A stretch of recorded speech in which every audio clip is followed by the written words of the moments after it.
నిన్న నేను కానీ అలాగే రూరల్ శాసనసభ్యులు మాట్లాడుతూ నారాయణ గారు మాట్లాడిన దానికి నెల్లూరు నగరాన్ని అభివృద్ధి చేస్తున్నాం, నెల్లూరు నగరాన్ని 100 కోట్లతో అభివృద్ధి చేస్తామని చెప్పి మాట్లాడిన దానికి మేము మాట్లాడితే దానికి ఈరోజు నగర మేయర్ గారు స్పందిస్తూ ఆవేశంగా రాత్రి మంత్రి గారి దగ్గర నుంచి పాపం ఫోన్ వచ్చినట్టుంది.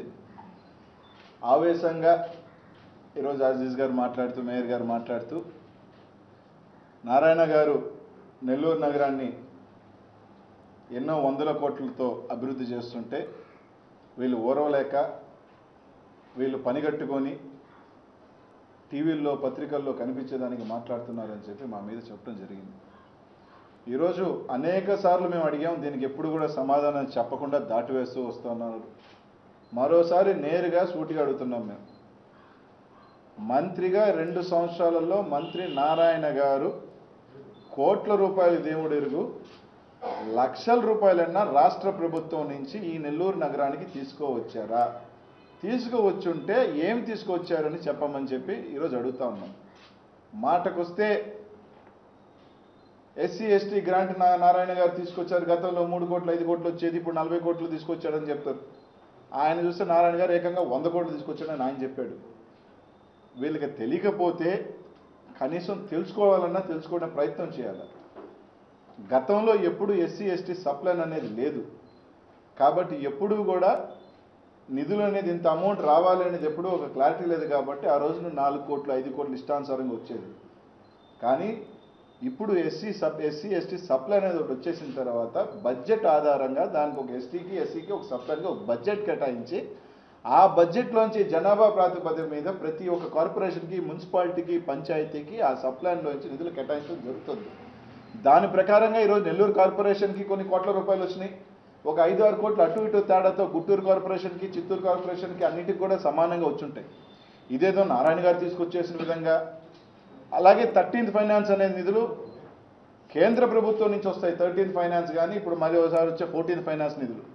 ఇంకా గ్రాంట్లు అంటే ఈరోజు ప్రజలు పన్నులు కట్టే ఏదైతే వాళ్ళు చెప్తున్న ఇంకో ఇది ప్రజలు పన్నులు కట్టే ఇది జనరల్ ఫండ్ అంటే పన్నులు కట్టే రూపంలో నుంచి కార్పొరేషన్ వచ్చే డబ్బులో నుంచి ఆ డబ్బులు ఈ ఏవి కూడా నారాయణ గారు తీసుకురాకుండా కానీ మొత్తం నారాయణ గారే తీసుకొచ్చారు, మొత్తం నారాయణ గారే కష్టపడ్డారు అని చెప్పి ప్రజలను ఒక భ్రమలో, అదీగాక 216 కోట్ల రూపాయలతో ఈరోజు పనులు జరిగిపోతున్నాయి, పనులు జరిగిపోయి అని ప్రజల్ని మోసం చేసే విధంగా ఈరోజు కేవలం 13th ఫైనాన్స్ నిధులతో తప్ప జనరల్ ఫండ్తో తప్ప ఇప్పటికీ ఎస్సీ ఎస్టీ గ్రాంట్ నిధులు కనీసం మీరు టెండర్ పిలిచారా? కనీసం ఈరోజు ఒక్క వరకైనా మీరు చెప్పే ఎస్సీ ఎస్టీ గ్రాంట్లో 42 కోట్లతో పనులు జరుగుతున్నాయని స్పష్టంగా చెప్పమని అడుగుతా ఉన్నాం. అది చేయలేదు. ఏమీ రాకుండానే 200 కోట్లతో మేము అభివృద్ధి చేసాం, 200 కోట్లతో మేము అభివృద్ధి చేసాం, ఊరికి నేను ఊత కొట్టినప్పుడు ఈరోజు మేము స్పష్టంగా అడుగుతున్నాం, ప్రజలకి క్లారిటీ ఇవ్వండి. ఈరోజు మేము అడిగిన ప్రతి ఒక్క దానికి మీ సమాధానం చెప్పుకోలేక మేము అభివృద్ధి నిరోధకులు అని అడుగుతామని చెప్తున్నారు.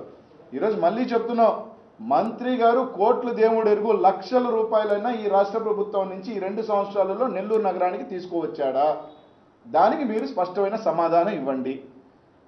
ఇంకొకటి, ఇందిరమ్మ ఇళ్ళ గురించి మేము మాట్లాడితే దాని గురించి మాట్లాడాడు. ఇందిరమ్మ ఇళ్ళ గురించి అప్పట్లో రాజశేఖర రెడ్డి గారు కట్టాడు, నాసిరకంగా కట్టాడు, మీరు కాంగ్రెస్ పార్టీలో ఉన్నారు, ఏందేందో మాట్లాడాడు.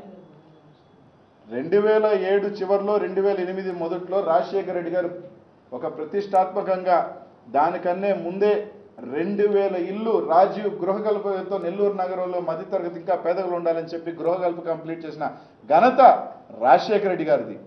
తర్వాత 6700 మందికి ఇళ్ల స్థలాలు ఇచ్చి మొత్తం కూడా కంప్లీట్గా ఒక ప్లాన్ లాగా రోడ్లు గీట్లు అన్నీ కూడా చేసుకొని ఒక స్ట్రక్చర్ తీసుకొచ్చాడు రాజశేఖర రెడ్డి గారు. తర్వాత రాజశేఖర రెడ్డి గారు చనిపోవడం జరిగింది 2 సంవత్సరాల్లో. తర్వాత ఆయన ఇది ప్రవేశపెట్టినంతో పక్కన పడి మూలబడిపోవడంతో ఆ రోజు మేము అందరం కూడా వైఎస్ఆర్ కాంగ్రెస్ పార్టీ, రాజశేఖర్ గారు చనిపోయిన తర్వాత మేము అందరం కూడా వైఎస్ఆర్ కాంగ్రెస్ పార్టీలో వెళ్ళిపోవడం జరిగింది.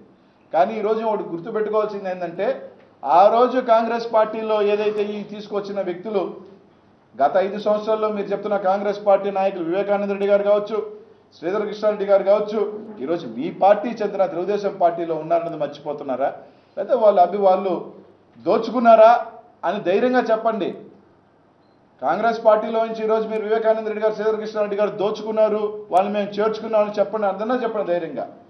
అది కూడా వదిలేసి ఈరోజు 6700 ఇల్లు పూర్తి చేయాల్సిన బాధ్యత 2 సంవత్సరాలలో మీ మీద ఉంటే, ఇప్పుడు నోటీసులు ఇచ్చి ప్రతి ఒక్కరికి కూడా 3 నెలల లోపల మీరు ఇల్లు నిర్మించకపోతే మేము ఆ ఇల్లు వెనక్కి తీసేసుకుంటాం, ఆ స్థలం వెనక్కి తీసేసుకుంటాం అని చెప్పి ఈరోజు మీరు ప్రజల్ని భయాందోళనకు తీసుకెళ్తుంది మీరు కాదా అని అడుగుతా ఉన్నాం. ఈరోజు గతంలో రాజశేఖర రెడ్డి గారు ఉన్నప్పుడు 1,00,000 రూపాయలు ఇల్లు కేటాయించి దాన్ని కట్టమని చెప్పారు. ఈరోజు మీరు కట్టుకోండి, మేము కట్టుకోండి అని చెప్తున్నారు. అలాగే ఇంకోటి పెన్నా బ్యారేజ్ గురించి చెప్పాడు. పెన్నా బ్యారేజ్ రాజశేఖర రెడ్డి గారు శంకుస్థాపన చేసిన తర్వాత 2 సంవత్సరాలలో 87 కోట్ల అంటే 120 కోట్ల రూపాయలతో పెన్నా బ్యారేజ్ వస్తే 87 కోట్ల రూపాయలు రాజశేఖర రెడ్డి గారు దాదాపు 70% పనులు రాజశేఖర రెడ్డి గారి హయాంలో పూర్తయినాయి. రాజశేఖర రెడ్డి గారు చనిపోయిన తర్వాత నత్తలు నడుస్తూ దాన్ని పూర్తిగా ఆగిపోయింది. ఈరోజు రాజశేఖర రెడ్డి గారి గురించి మాట్లాడే అర్హత ఈరోజు మీకు ఎవరికి లేదు. ఈయనేదో తెలుగుదేశం పార్టీ జెండా పట్టుకున్నట్టు, ఎప్పుడు తెలుగుదేశం పార్టీ 5 సంవత్సరాలు జెండా మోసినట్టు ఈయన మాట్లాడే పరిస్థితి. అవన్నీ కూడా ప్రజలు గమనిస్తున్నారు, వాళ్ళ గురించి కూడా ఎక్కువ మాట్లాడాం.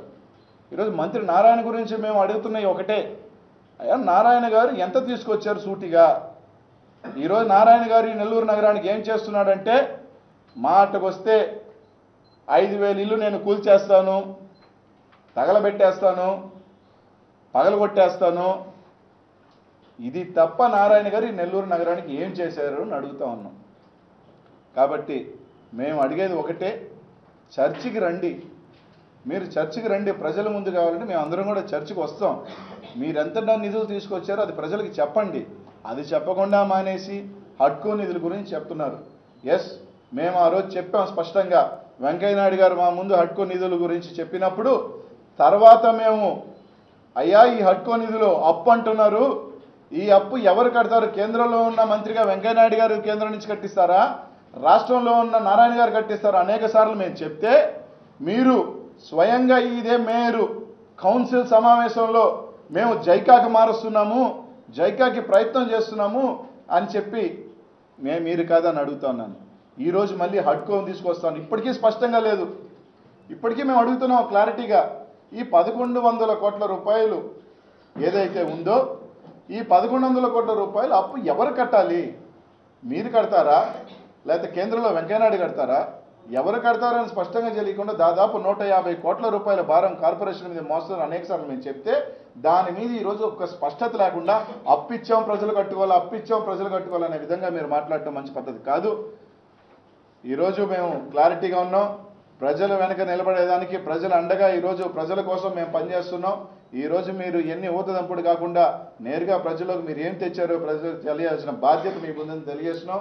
ఇంకొక ఆయన మాట్లాడాడు రాహుకేతుల గురించి. ఆయన గురించి మాట్లాడటం అనవసరం. ఎందుకంటే పాపం అతను ఎప్పుడు కూడా ఏదో పదవిస్తారని ఆశిస్తూ పాపం 7 సంవత్సరాల నుంచి తిరిగి పాపం జగన్మోహన్ రెడ్డి తిట్టి మమ్మల్ని తిట్టి ఏదో పదవులు ఇస్తారని చెప్పి ఆశిస్తూ తిరుగుతూ ఉన్నాడు. పాపం లాస్ట్కి ఏదో బాలకృష్ణ గారికి స్క్రిప్ట్ రైటర్గా పనికొచ్చే పరిస్థితికి ఆయన వెళ్తాడు. ఆయన గురించి కూడా పెద్దగా మేము మాట్లాడదలుచుకోలేదు. కాబట్టి మా మేయర్ గారిని మంత్రి గారిని రెండే, మంత్రి గారు ఎంత తెచ్చాడు నిధులు బహిర్గతం చేయాల్సిన బాధ్యత మేయర్ గారి మీద. YSR Congress party finish, Jagan close అని మంత్రి నారాయణ గారు అంటే, అయ్యా వైఎస్ఆర్ కాంగ్రెస్ పార్టీ పరిస్థితి క్లోజా, జగన్ ఫినిషా? అది కాలం నిర్ణయిస్తుంది, ప్రజలు నిర్ణయిస్తారు.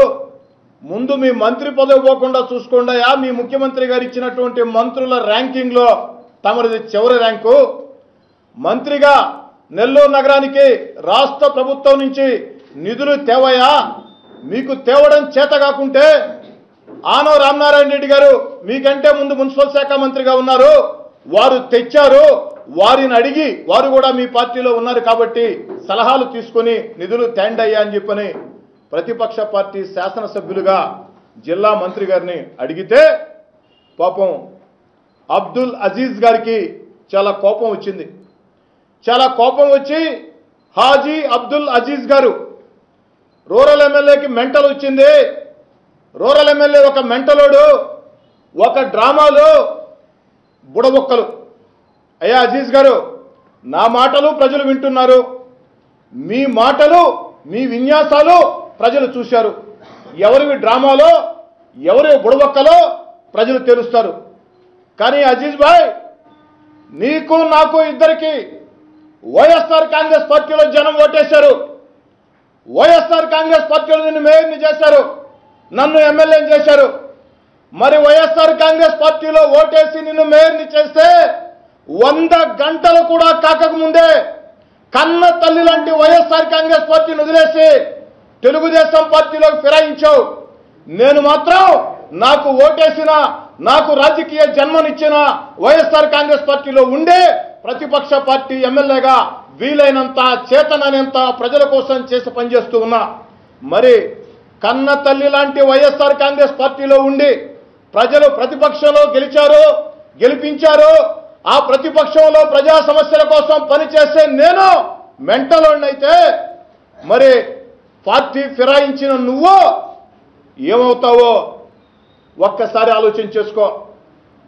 గురు శిష్యులు తెలుగుదేశం పార్టీలో జెండాలు మోసిన అనేక మందిని కాదని సోమిరెడ్డి చంద్రమోహన్ రెడ్డి గారు, బేదా రవిచంద్ర గారు లాంటి సీనియర్ల గొంతులు కోసి దొడ్డి దాడిన మంత్రి అయిన నీ గురువు నారాయణ గారిని ఏమంటారు?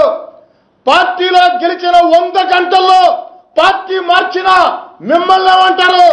గురు శిష్యులు హాజీ అబ్దుల్ అజీజ్ గారు, నారాయణ గారు ఇద్దరు సమాధానం చెప్పాలా? ధైర్యం ఉంటే సూటిగా స్పష్టంగా సమాధానం చెప్పండి. మీరు సమాధానం చెప్పలేకపోతే మీరు నేను ఇద్దరం మారు వేషాలతో ప్రజల్లోకి పోదాం. మీ గురించి ప్రజలే మాట్లాడుతున్నారో, నా గురించి ప్రజలే మాట్లాడుతున్నారో జనం తిందాం. అజీజ్ గారు సిద్ధమా? మీరు మీ మంత్రి గారు రానంటే మీరు నేను వస్తా. మారు వేషాల్లో ప్రజల్లోకి వెళదాం. ప్రజలు మన ఇద్దరి గురించి లేక మన మంత్రి గారి గురించి ఏం మాట్లాడుతున్నారో ప్రజలు నిర్ణయిస్తారు. Summer storage tank, YSR Nagar ఇళ్ళు, హడ్కో రుణం. అయ్యా జిల్లా మంత్రి గారు, 1200 కోట్ల అప్పుల భారం నెల్లూరు నగర ప్రజలు భరించలేరు. ఈ 1200 కోట్ల అప్పుల భారం ప్రజలనిచ్చిన పన్నుల రూపంలో పడకుండా కేంద్రంలో ఉన్న వెంకయ్య నాయుడు గారు మీరు కలిసి ఉన్నత స్థానాల్లో ఉన్నారు కాబట్టి దాన్ని గ్రాంట్ కింద మార్చండి, నెల్లూరు నగర ప్రజల మీద పన్నుల భారం వెయ్యొద్దు అని అన్నాం. సమ్మర్ స్టోరేజ్ ట్యాంక్ గుండా మంచినీళ్ళు ఇవ్వమన్నాం. వైఎస్ఆర్ నగర్లో పేదోడి సొంతింటి కళ నిజం చేయమన్నాం. హాజీ అబ్దుల్ అజీజ్ గారు ఏం చెప్తారంటే, మాట్లాడితే వైఎస్ఆర్ నగర్ ఇళ్ల సంగతి అయ్యా అంటే ఇది నా తప్పు కాదు, గత పాలకుడు ఆనం వివేకానంద రెడ్డి గారు చేసిన తప్పు అంటాడు. అయ్యా సమ్మర్ స్టోరేజ్ ట్యాంక్ గుండా కలుషిత నీళ్లు వస్తున్నాయంటే ఇది నా పాపం కాదు, గత పాలకుడు ఆనం వివేకానంద రెడ్డి గారు చేసిన పాపం అంటారు. అజీజ్ భాయ్, వివేకానంద రెడ్డి గారు మాజీ ఎమ్మెల్యే అయ్యి దాదాపు 2.5 సంవత్సరం అయింది. ఎంతకాలం ఆనం వివేకానంద రెడ్డి గారిని తిట్టి తప్పించుకుంటావు? ఇప్పుడు ఆనం వివేకానంద రెడ్డి గారు మీ పార్టీలోనే ఉన్నారు కాబట్టి ఆనం వివేకానంద రెడ్డి గారు పాపాలు చేశారని చెప్పి అజీజ్ గారు ఈ 2.5 సంవత్సరంలో మీరు చేసిన పుణ్యాలేంది? ఆ సమ్మర్ స్టోరేజ్ ట్యాంక్ ని, ఆ వైఎస్ఆర్ నగర్ పేదవాడి సొంతింటి కళని మీరు చేసిన పుణ్యాలేందో హాజీ అబ్దుల్ అజీజ్ గారే సమాధానం చెప్పాలా? మేము స్పష్టంగా అడిగేది ఒకటే, జిల్లా మంత్రి గారిని, ఒక ప్రతిపక్ష పార్టీ ఎమ్మెల్యేలుగా నేను కానీ, నగర ఎమ్మెల్యే అనిల్ కుమార్ యాదవ్ కానీ, ఎవరైతే నెల్లూరు నగర మేయర్ హాజీ అబ్దుల్ అజీజ్ గారు మెంటలోళ్ళు ఉన్నారో, ఈ మెంటలోళ్ళేనయ్యా నిన్న మేరిపేట మీద కూర్చోబెట్టింది, ఈ రౌడీలేనయ్యా నిన్న మేరిపేట మీద కూర్చోబెట్టింది. కాబట్టి మీ దృష్టిలో మెంటలోళ్ళు రౌడీలు కావచ్చు. నెల్లూరు నగర రూరల్ శాసనసభ్యులుగా మేమిద్దరం జిల్లా మంత్రి గారిని అడిగేది ఒకటే, మంత్రి గారు సమాధానం చెప్తారా, మేయర్ గారు సమాధానం చెప్తారా చెప్పండి, మాకు అభ్యంతరం లేదు. నెల్లూరు నగరానికి మున్సిపల్ శాఖ మంత్రి నారాయణ గారు మంత్రి అయిన తర్వాత రాష్ట్ర ప్రభుత్వం నుంచి ₹1 నిధులు తెచ్చారా? మాట్లాడితే 100 కోట్లు, ఆ కోట్లు ఈ కోట్లు అని చెప్తారు. అజీజ్ గారు పాపం కోట్లు అంటే తాను వేసుకుంటున్నాడు కోటు, ఆ కోటు అనుకుంటున్నాడు. అజీజ్ గారు ఆ కోటు కాదండి, ఆ కోటు కాదు నెల్లూరు నగరానికి కావాల్సింది, మీరు వేసుకునే కోటు కాదు నెల్లూరు నగరానికి కావాల్సింది ప్రజా సంక్షేమం కోసం నిధులు 13th finance 14th finance SC sub plan ఇది హక్కు ఈ హక్కే ఇప్పుడు దాకా రాలా 14th ఫైనాన్స్ ఇప్పుడు దాకా రాలా ఎస్సీ సప్లాన్ ఇప్పుడు దాకా రాలా 3 సార్లు వచ్చాం మీ నగర కార్పొరేషన్ కార్యాలయానికి ఏమైంది 14th ఫైనాన్స్ ఏమైంది ఎస్సీ సప్లాన్ ఎందుకు ఆలస్యం అవుతున్నాయని చెప్పని సమాధానం లేదు సప్లాన్ డబ్బులు భారతదేశంలో అటక్ నుంచి కటక్ దాకా కాశ్మీర్ నుంచి కన్యాకుమారి దాకా ఉన్న భారతదేశంలో పంచాయతీ దగ్గర నుంచి కార్పొరేషన్ దాకా ప్రతి ప్రాంతానికి వచ్చే డబ్బు 13th finance 14th finance SC sub plan ఆ డబ్బులు కాదు నారాయణ గారు మీరు మున్సిపల్ శాఖ మంత్రిగా ఉన్నారు మీ సొంత కార్పొరేషన్కి మీరు ఏం నిధులు తెచ్చారో ₹1 నిధులు తెచ్చారా సూటిగా చెప్పని అడుగుతున్నాం మీకు చేతనైతే మంత్రి గారు లేక శిష్యుడు హాజీ అబ్దుల్ అజీజ్ గారు సమాధానం చెప్పండి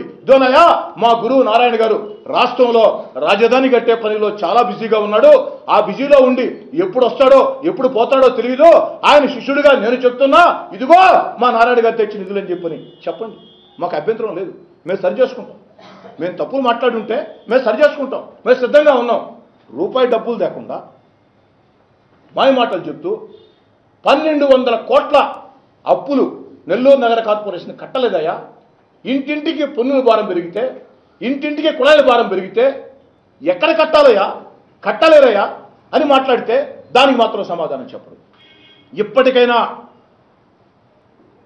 మంత్రి నారాయణ గారిని నగర మేయర్ అబ్దుల్ అజీజ్ గారిని సూటిగా స్పష్టంగా అడిగేది ఒకటే నగర రూరల్ శాసనసభ్యులుగా మేమిద్దరం సిద్ధం చర్చకి మీరు చర్చకి రండి నారాయణ గారు మున్సిపల్ శాఖ మంత్రిగా ఉన్నప్పుడు రాష్ట్ర ప్రభుత్వం నుంచి నెల్లూరు నగరానికి తెచ్చిన నిధులు ఎన్ని వైఎస్ఆర్ నగర్ పేదవాడి సొంత ఇంటి కళ ఎప్పుడు నిజం చేస్తున్నారు మరి వైఎస్ఆర్ నగర్లో తప్పులు జరిగి ఉంటే సిబిసిఐడి విచారణకి మీరు ఎందుకు వెనకాడుతున్నారు సమ్మర్ స్టోరేజ్ ట్యాంక్లో 15 రోజుల్లో సమ్మర్ స్టోరేజ్ ట్యాంక్లో విజిలెన్స్ దర్యాప్తు చేసి దోషుల్ని నిలబెడతానని చెప్పిన జిల్లా మంత్రి నారాయణ గారు 19 నెలలైంది 15 రోజుల్లో జిల్లా మంత్రి గారు మీడియా సాక్షిగా చెప్పావా లేదా 19 నెలలైంది సమ్మర్ స్టోరేజ్ ట్యాంక్ విజిలెన్స్ విచారణ ఎందుకు ఆలస్యం అవుతుంది హక్కు అప్పులు కాదు హక్కుని కేంద్రం నుంచో రాష్ట్రం నుంచో గ్రాంట్గా మారుస్తామని మీరు ఎందుకు చెప్పలేకున్నారు ఈ విషయాల మీద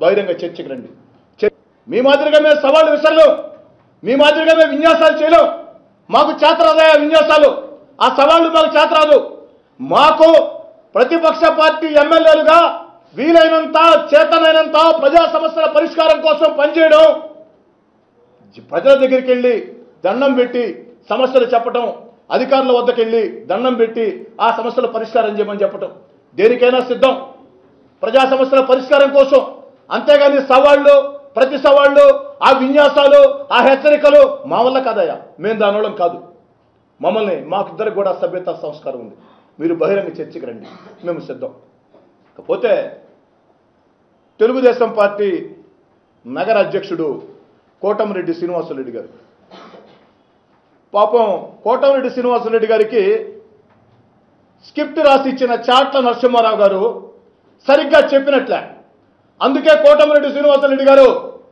మంచి జ్యోతిష్కుని అడగండి రాహుకేతువులంటే రాహుదశ మనిషికి చాలా మేలు చేస్తుంది రాహుదశ చాలా ఉచ్చ దశ పాపం ప్రజలకు కష్టాలు వస్తే రాహుకేతులు పూజలు చేసుకుంటారు కాబట్టి మాట్లాడేసిన మాట అది కాదయ్యా కరటక దమనులు అని మాట్లాడుంటే అది విమర్శ కానీ రాహుకేతులు అని మాట్లాడుంటే అది విమర్శ కాదయ్యా పొగడతా మా ఇద్దరిని కూడా కాబట్టి కోటమిరెడ్డి శ్రీనివాసరెడ్డి గారు స్క్రిప్ట్ రాసి ఇచ్చిన చాట్ల నరసింహారావు గారికి చెప్పండి స్క్రిప్ట్ రాసి ఇచ్చేటప్పుడు మంత్రి గారి మెహర్బానీ కోసం మాట్లాడేటప్పుడు మంచి పదాలు మాట్లాడాలా తెలుగు డిక్షనరీ తెలుసుకొని మాట్లాడాలని చెప్పని మాట్లాడమని కోరుకుంటూ పాపం కోటమిరెడ్డి శ్రీనివాసరెడ్డి గారు తెలుగుదేశం పార్టీ నికార్సైన వాది ఏ మాటకు మాట చెప్పుకోవాలా కానీ కోటమిరెడ్డి శ్రీనివాసరెడ్డి గారిని అందరూ మొయ్యాల నాయకుడిగా కానీ దురదృష్టం పార్టీ ఫిరాయించిన అబ్దుల్ అజీజ్ గారి దగ్గర నుంచి దొడ్డిదారి నుంచి దొడ్డిదారిని మంత్రి నారాయణ గారి వరకు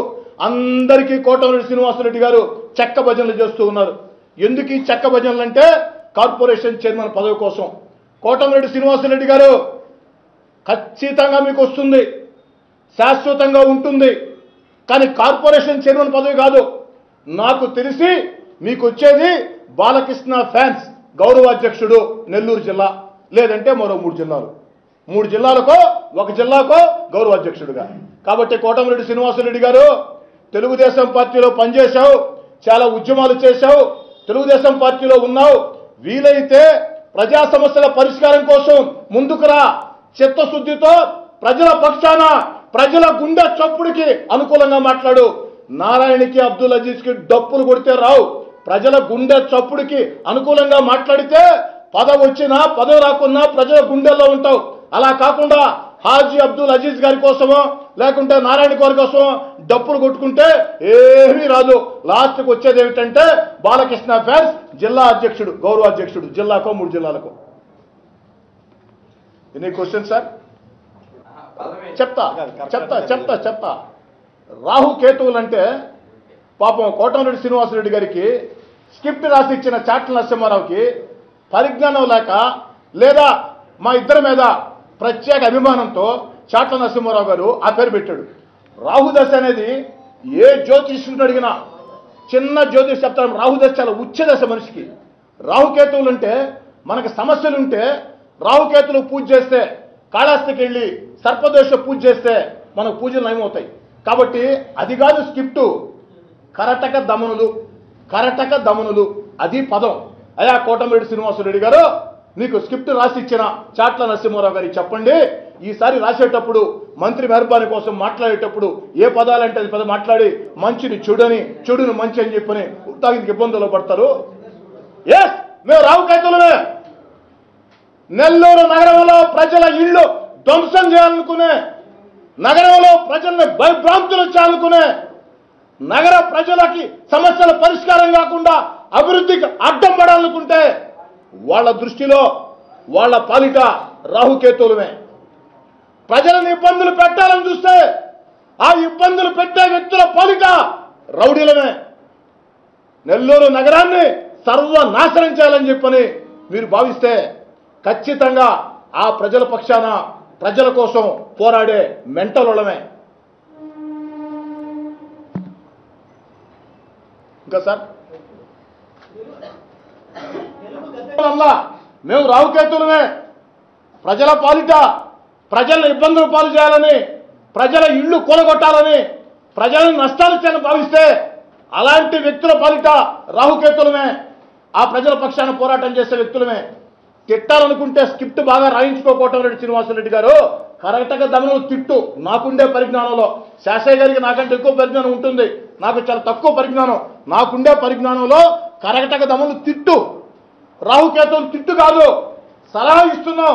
స్క్రిప్ట్ రాసి ఇచ్చిన చాట్ల నరసింహారావు గారికి చెప్పయ్యా కోటమిరెడ్డి శ్రీనివాసరెడ్డి గారు, రాహుకేతువులు తిట్టు కాదు, కరెక్ట్గా దమనులు తిట్టు అని సలహా ఇస్తున్నాం. ఈ దేశంలో ఎక్కడా లేని విధంగా ఎమ్మెల్యేలకి రూపాయి గ్రాంట్ ఏడన్నా లేదు అంటే ఈ ఆంధ్ర రాష్ట్రంలోనే, అది కూడా 2014 నుంచి. రెండోది, నేను నా దగ్గర ఉన్నారండి, మీకు తెలుసు, నెల రోజుల యువతల 6 సార్లు వచ్చాను కార్పొరేషన్కి. మీలో చాలామంది వచ్చిన్నారు. నెల రోజుల యువతల దేనికి వచ్చానో తెలుసా? కరెంటు స్తంభాల కోసం, కరెంటు తీగల కోసం. కరెంటు స్తంభాల కోసం, కరెంటు తీగల కోసం కూడా ఒక ఎమ్మెల్యే కాగితం ఎత్తుకొని కార్పొరేషన్ తిరగాల్సిన పరిస్థితి. అంటే ఒకసారి ఫోన్లో చెప్తే కానీ పని తిరగాల్సిన పరిస్థితి. అయినా తిరుగుతున్నాం ఒక ప్రతిపక్ష పార్టీ ఎమ్మెల్యేలుగా. మేయర్ గారికి మెంటలోడు కనిపించొచ్చున్నాం కాదనగానే విషయం తిరుగుతున్నాం. అదే మెంటల్ తర్వాత మేము చేసేదేం లేదు. మేము అడిగేది ఏమిటి? సూటిగా మేము స్పష్టంగా అడిగేది ఏమిటి? అయ్యా, నెల్లూరు నగర అభివృద్ధిలో వైఎస్ఆర్ నగర్ పేదవాడి సొంతింటి కల కానీ, సమ్మర్ స్టోరేజ్ ట్యాంక్ కలుషిత నీళ్లు కానీ, ఇవన్నీ కూడా ప్రజా సమస్యలు. 1200 కోట్ల అప్పుల భారాన్ని ప్రజలు కట్టలేరు. ఆ కట్టలేని దాన్ని గ్రాంట్గా మార్చండి. కేంద్ర మంత్రి వెంకయ్యనాయుడు గారు చాలా హైయెస్ట్ పొజిషన్లో ఉన్నారు, ప్రధానమంత్రి గారి స్థాయిలో. ముఖ్యమంత్రి గారి స్థాయిలో చంద్రబాబు నాయుడు గారు ఉన్నారు, చంద్రబాబు నాయుడు గారి స్థాయిలో నారాయణ గారు ఉన్నారు. అవి చేయండి అని అడుగుతున్నాం. నారాయణ గారు మీరు ఏం గ్రాంట్ తెచ్చారో చెప్పండి అంటున్నాం. మీకు తెలియకుండా రామనారాయణ గారు తెలుసుకోమంటున్నాం. మేము వైఎస్ఆర్ కాంగ్రెస్ పార్టీ గురించి కాదు, తెలుగుదేశం పార్టీ ఉన్న రామనారాయణ రెడ్డి గారు మీకంటే సీనియర్ అయ్యా. ఆయన మున్సిపల్ శాఖ మంత్రి గారు చాలా గ్రాంట్ ఇచ్చాడు, ఎట్లా ఇచ్చాడో తెలుసుకోండి అంటున్నాం. దాన్ని మీరు బాధపడితే ఎట్టా? దానికి మెంటల్ వాళ్ళు అంటే ఎట్టా? దానికి బుడబొక్కలు అంటే ఎట్టా? దానికి రౌడీలు అంటే ఎట్టా?